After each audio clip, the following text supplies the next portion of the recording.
আসসালামু আলাইকুম। সন্ধে ৭টা বাংলাদেশ বেতার রাজশাহী। স্থানীয় সংবাদ পড়ছি সাজরিন খান খুশবু। রাজশাহীতে যথাযোগ্য মর্যাদা, ভাবগাম্ভীর্য ও আনন্দমুখর পরিবেশে ধর্মপ্রাণ মুসলমানদের ধর্মীয় উৎসব পবিত্র ঈদ উল আজহা উদযাপনের লক্ষ্যে নানা কর্মসূচি গ্রহণ করা হয়েছে। সংশ্লিষ্ট কর্তৃপক্ষের ব্যবস্থাপনায় ঈদের দিন সূর্যোদয়ের সাথে সাথে সকল সরকারি, আধা সরকারি, স্বায়ত্তশাসিত ও বেসরকারি ভবনসমূহে জাতীয় পতাকা উত্তোলন এবং সরকারি ভবন ও সড়কসমূহ সজ্জিত করা হবে। সকাল 7:30টায় মহানগরীর হজরত শাহ মখদুম রহমতুল্লাহ আলাইহে কেন্দ্রীয় ঈদগাহ ময়দানে ঈদের প্রধান জামাত অনুষ্ঠিত হবে। তবে প্রতিকূল আবহাওয়া থাকলে কেন্দ্রীয় ঈদগাহের পরিবর্তে সকাল 8টায় হজরত শাহ মখদুম রহমতুল্লাহ আলাইহে দরগাহ জামে মসজিদে অনুষ্ঠিত হবে। এছাড়া মহানগরীর অন্যান্য ঈদগাহে সংশ্লিষ্ট ব্যবস্থাপনা কর্তৃপক্ষের নির্ধারিত সময়ে ঈদের জামাত অনুষ্ঠিত হবে। ঈদগাহে সার্বক্ষণিকভাবে নিরাপত্তার বিষয়টি পর্যবেক্ষণ করা হবে। পবিত্র ঈদুল আজহা উপলক্ষে ওই দিন সুবিধামতো সময়ে হাসপাতাল, কারাগার, এতিমখানা, শিশুকেন্দ্র, শিশু পরিবার, শিশুপল্লী, শিশু সদন, ছোট মণি নিবাস, শিশু বিকাশ কেন্দ্র, সেফ হোম এবং অনুরূপ প্রতিষ্ঠানসমূহে সংশ্লিষ্ট কর্তৃপক্ষ উন্নতমানের খাবার পরিবেশন করবে। রাজশাহী সিটি কর্পোরেশনের পক্ষ থেকে দ্রুততম সময়ে বর্জ্য অপসারণের প্রয়োজনীয় ব্যবস্থা গ্রহণ করা হবে। কোরবানির বর্জ্য যেখানে সেখানে না ফেলে নির্ধারিত স্থানে ফেলার জন্য নগরবাসীর প্রতি রাশিকের পক্ষ থেকে অনুরোধ জানানো হয়েছে। বিদ্যুৎ, জ্বালানি ও খনিজ সম্পদ মন্ত্রী ইকবাল হাসান মাহমুদ টুকু বলেছেন, শুধুমাত্র এক বিদ্যুৎ বিভাগে হাসিনা বকেয়া রেখে গেছে ৫৬,০০০ কোটি টাকা। দেশি বিদেশি পাওনাদারেরা ফোন করে, আদানিও ফোন করে বিলের জন্য। আমাদের সেগুলোর যোগান দিতে হয়।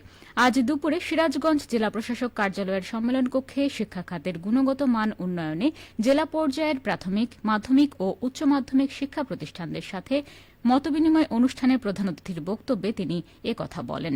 মন্ত্রী আরও বলেন, একটি জাতি উঠতে পারে যদি সে জাতির শিক্ষা থাকে।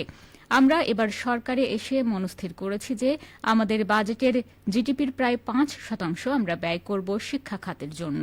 সিরাজগঞ্জ জেলা প্রশাসক মোহাম্মদ আমিনুল ইসলামের সভাপতিত্বে সভায় আরও উপস্থিত ছিলেন জেলা বিএনপির সাধারণ সম্পাদক সাইদুর রহমান বাচ্চু, সদর সার্কেলের অতিরিক্ত পুলিশ সুপার নাজরান রৌফ সহ বিভিন্ন শিক্ষা প্রতিষ্ঠানের প্রধানেরা।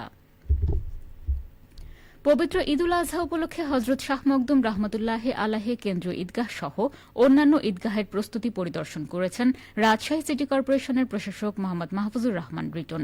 আজ দুপুরে রাজশাহীর কেন্দ্রীয় ঈদগাহ ও টিকাপাড়া ঈদগাহ মাঠে ঈদের জামাতের স্থানগুলো ঘুরে দেখেন এবং শেষ সময়ের প্রস্তুতি কার্যক্রম তদারকি করেন রাশিক প্রশাসক।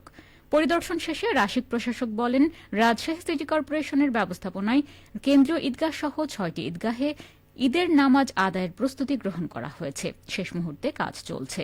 তিনি আরও বলেন, প্রধানমন্ত্রীর অনুশাসন অনুযায়ী নির্ধারিত সময়ের আগে ৬ থেকে ৮ ঘণ্টার মধ্যে কোরবানির বর্জ্য অপসারণ করে রাজশাহী নগরীকে ক্লিন করা হবে। এ কাজে নগরবাসীর কাছে সহযোগিতা কামনা করছি। পরিদর্শনকালে রাজশাহী সিটি কর্পোরেশনের প্রধান নির্বাহী কর্মকর্তা মোহাম্মদ রেজাউল করিম, তত্ত্বাবধায়ক প্রকৌশলী আহমদ আল মঈন ও অন্যান্য কর্মকর্তা সহ বিএনপি নেতৃবৃন্দ এবং গণ্যমান্য ব্যক্তিবর্গ উপস্থিত ছিলেন।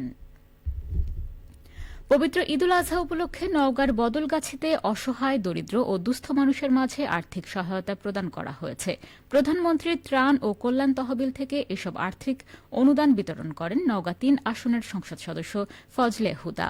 আজ সকালে বদলগাছি উপজেলা প্রশাসনের আয়োজনে উপজেলার প্রায় ৪৪০ জন অসহায় ও গরিব মানুষের মাঝে নগদ অর্থ বিতরণ করা হয়। অনুষ্ঠানে সভাপতিত্ব করেন উপজেলা নির্বাহী অফিসার ইসরাত জাহান সনি।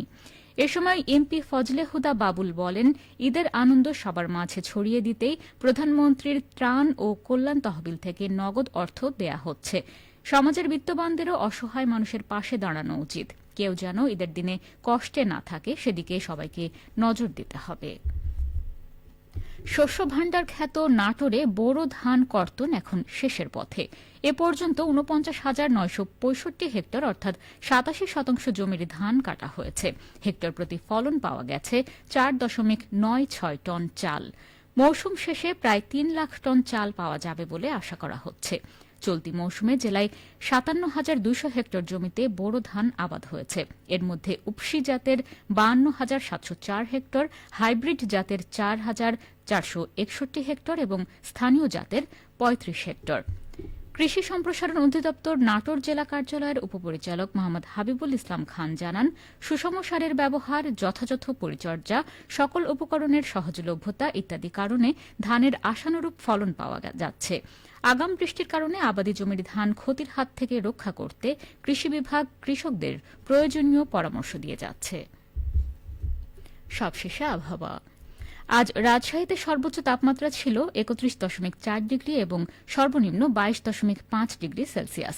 সন্ধে ৬টায় বাতাসে আপেক্ষিক আর্দ্রতার পরিমাণ ছিল ৭২%। রাজশাহী ও পার্শ্ববর্তী এলাকায় আগামীকাল সূর্যোদয় ভোর ৫টা ১৭ মিনিটে। সংবাদ শেষ হল। আমাদের পরবর্তী স্থানীয় সংবাদ প্রচারিত হবে আগামীকাল সকাল ৮টা ১০ মিনিটে।